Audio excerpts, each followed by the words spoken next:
Naiwe, dhuku nema earrings and ndezvani zvotsvege munomu. Aizvi andwazviona munhu ndezvangu zvi. Wakatanga rini kusunga madhuku iwawo? Ewe chiko newewo madhuku emachaina ndine madhuku akadeso ndezvani zvinhu izvi wakatanga rini kusunga madhuku? Amboti ndezvako ndiyani ndokudza ndezvangu ndo dhuku rangu randinoenda kusunga pako ndina materori. Watangona mata wakasunga madhuku iwawo?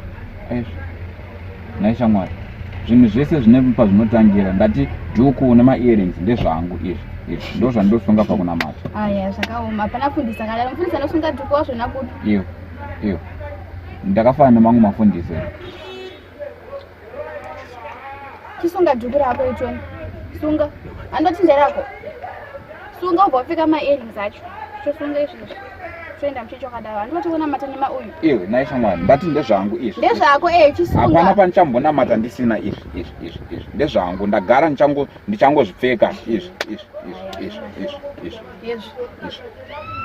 ndezvangu saka ofungwa ndezvangu ndozvandichatosungwa ndozvandakunamatisa mazuva ano izvozvo izvi. Wakazviona kupi naiwe? Zviona kupi? Kuzviona kupi kokuita sei?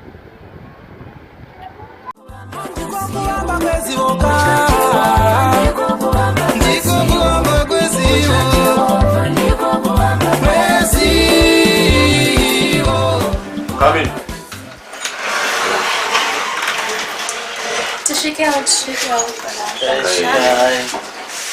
Masera ele. Marisela. Maita basi.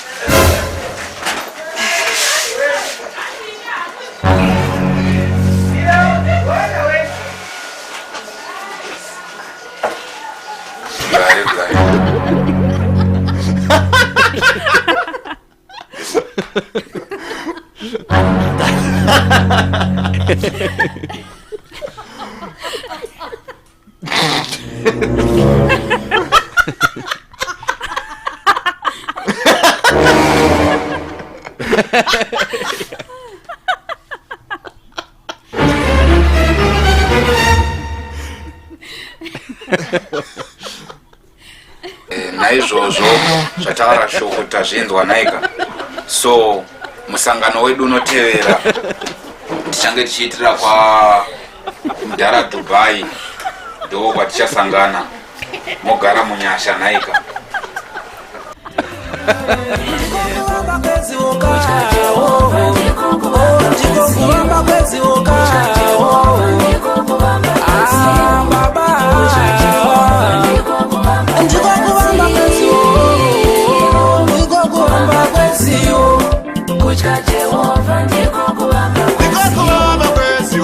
Ndakakuti ndigire dhuku rangu nema-earrings ndakasiya motikari mako iwo wakutouya wakatozvipfeka. Ndabatwa shamwari kuti dai so idisguise iyi, otherwise ingadaita zviruza wototenda kuti hawasi kuziva ndezvako. Tingwarire nyaya yekuramba takabatirira pazvigaro tichisiya kubata basa raMwari nemazvo. Ida Mwari uyu nemoyo wako wose nesimba rako rose nekuita kwako kwose.